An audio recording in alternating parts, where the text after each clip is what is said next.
Sometimes love isn't enough. As an adoptive mom, people would often say this to me, as if to imply I couldn't love my son enough to change behaviors or heal his trauma, so I should probably just give up. At least that's how I took those four powerful words, which had buried themselves deeply in my mind, leading me to doubt my ability to parent my child. Sometimes love isn't enough. That is the truth. Oftentimes, you need love and powerful, personalized tools to raise a child who's experienced trauma and disrupted attachment, or a child who you're struggling to connect with. I am on a mission to help parents raising kids with a tricky past to show up with unconditional love and practical tools to lovingly manage even the most challenging of times. Be sure to subscribe to our podcast and follow us on Instagram and Facebook. Plus, if you like what you hear, I'd love for you to leave a review. Now let's get to the good stuff.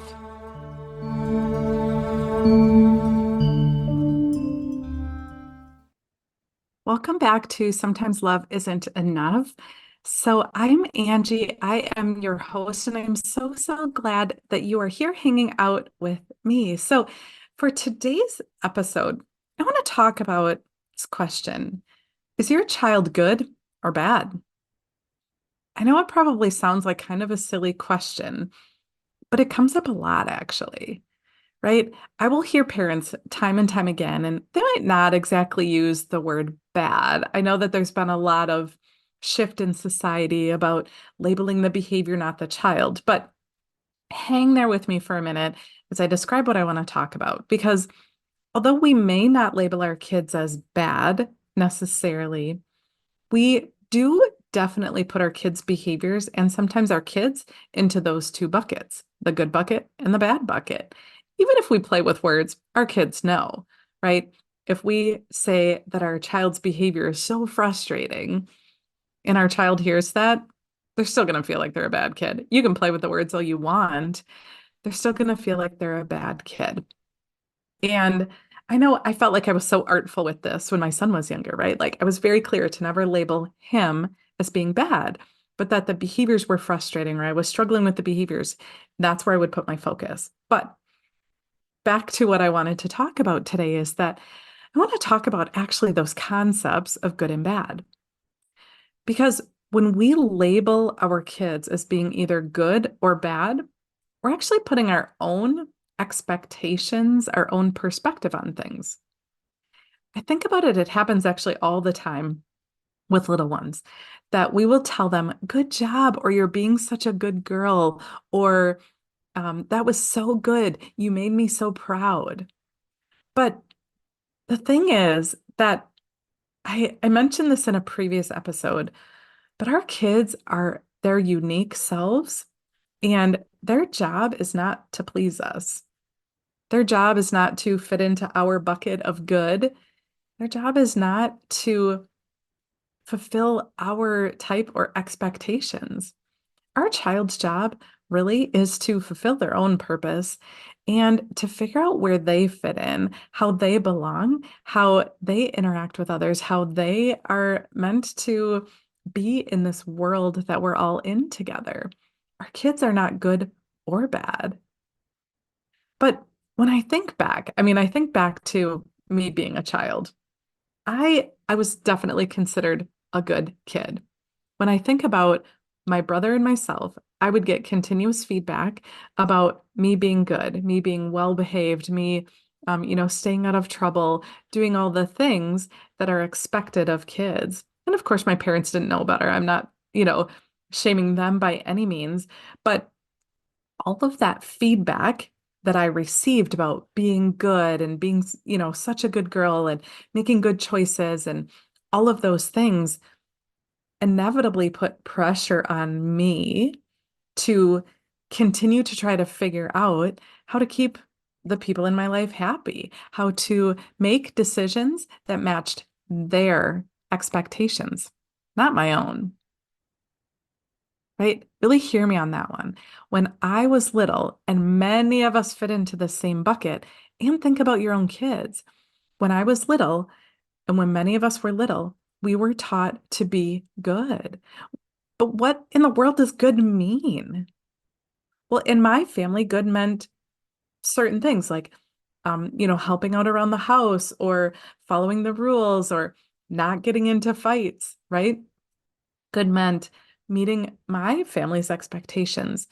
But perhaps in another family, those aren't the expectations, and they wouldn't have perceived my behavior as being good. Perhaps in another house, being good means being quiet and staying to yourself. Maybe the way that I was responding in my family was just good in my family's eyes. The same is true for your kids, right?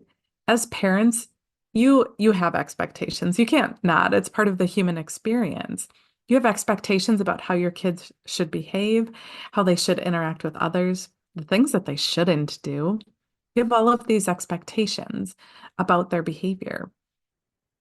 But when we give our kids feedback about being good or the behaviors being bad or not what's expected, when we're giving our kids that feedback, what do we think it does to them?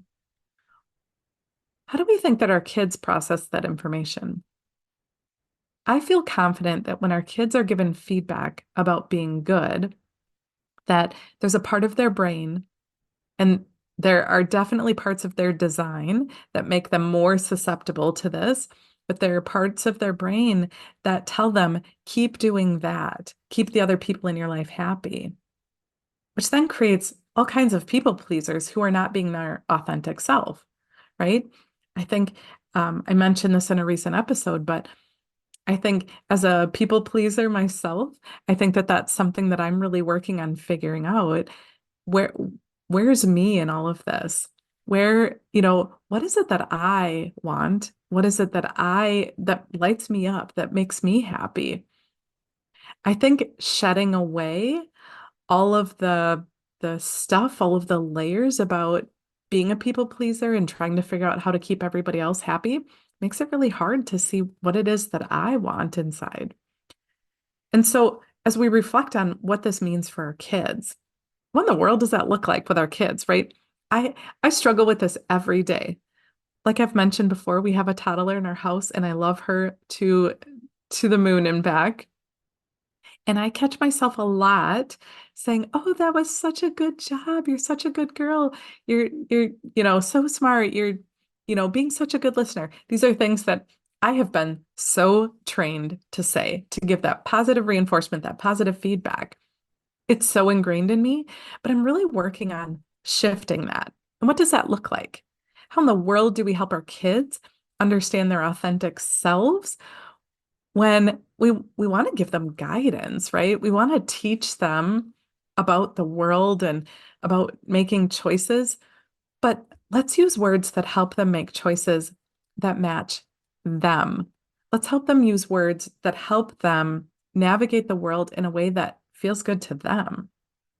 So, for example, instead of, the little toddler here, she loves to be a big helper. If you say, like, "Oh, will you be my big helper and go do blah, blah, blah?" She's right on it fast. At least that's the stage she's in right now. And so I've been working really hard, and I think the family's picking up on it, that instead of saying, like, "Oh, wow, you're such a good girl," or "You're such a good listener," I'm instead saying, "Oh, do you feel proud that you're a big helper? How does it feel to be a big helper?" Instead of, I know there's still a little tinge of that, like pleasing others in that, but I'm really making a conscious effort to move away from teaching her to be a people pleaser because it's impossible for her to be her authentic self when she's so busy trying to figure out what makes me happy, what makes her mom happy, what makes her dad happy, what makes other people in her life happy. It's really hard to be your authentic self when you're so busy trying to please everybody else.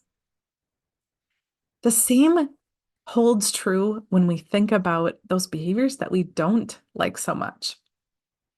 If you're here listening to this podcast, chances are you're faced with challenging behaviors every day, whether at work or at home.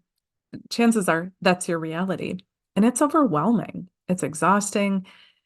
And we as parents get stuck in this muck of trying to figure out, what do our kids not understand?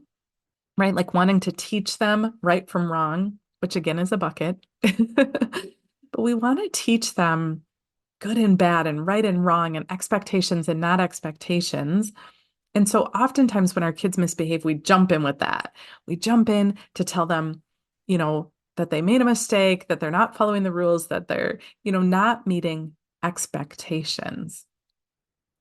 But what does that do for our kids who are just trying to figure out where their space is in this world, whether or not they're lovable, whether, the things we talked about in a recent episode, when our kids are trying to figure out how to be lovable, how to be their authentic selves, how to understand their emotions, and we take all of those things into account, just those three. There's so many other things that can impact our unmet needs that can impact our kids' behaviors, but let's just start with those three and think about when our child makes a mistake. Say that an example I shared recently, they empty all the bathroom products in the bathroom. They're all over the shower, all over the toilet, all over the sink, all over the walls, all over the floors. If you've been there, you know what I'm talking about, right? It's a mess. And our mind goes to like, oh my gosh, that's like hundreds of dollars of products, and it's going to take me forever to clean this up. And I need to teach my child that they did wrong. That oftentimes is what comes up for us as parents, is trying to make sure that we did our job to teach them.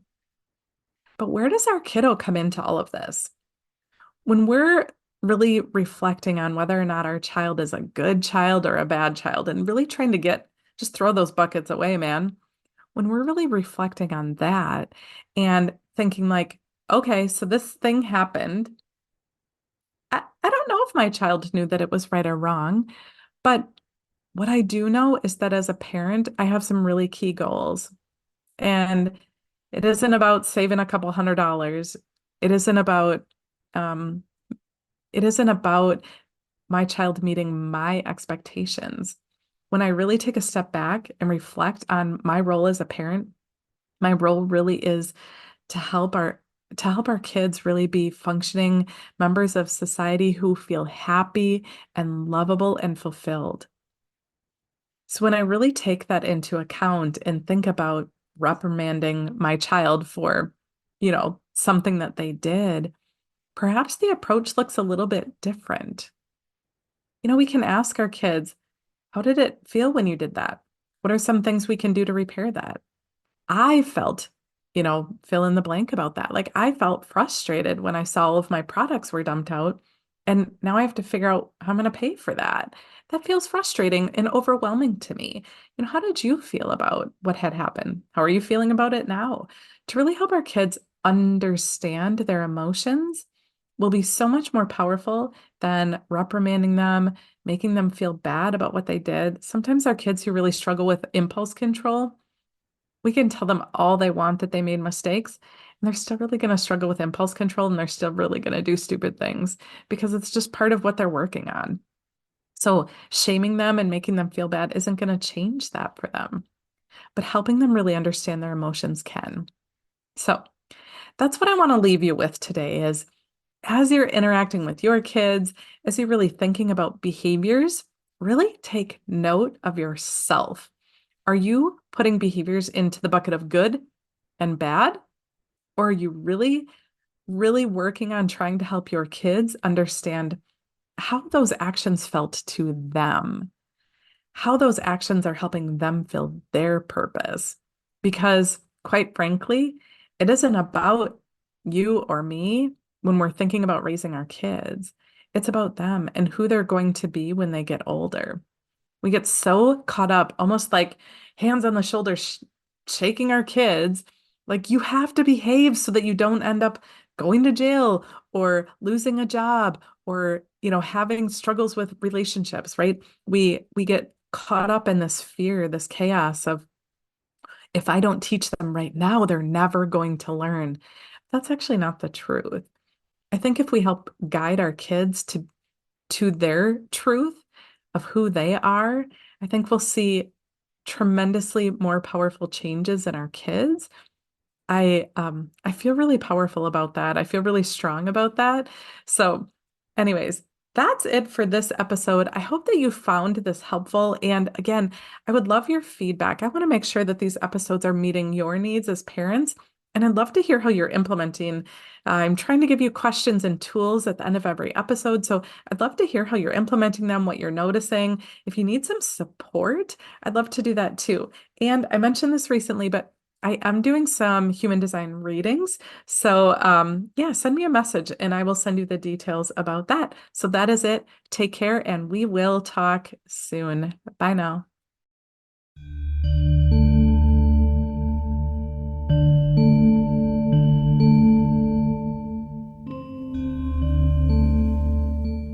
I hope that you found this episode so incredibly powerful. Thank you for joining us for Sometimes Love Isn't Enough. If you resonated with what you heard here, please subscribe to this podcast and give us a review. You can also follow us on all the socials. Check the show notes for all the details about how to start tackling behaviors and creating a powerful, loving relationship with your child, a child who needs your love the most. And if your gut's telling you that it's time for a change now, book a free consult. I'd love to help you love unconditionally and show you that you have that power within you.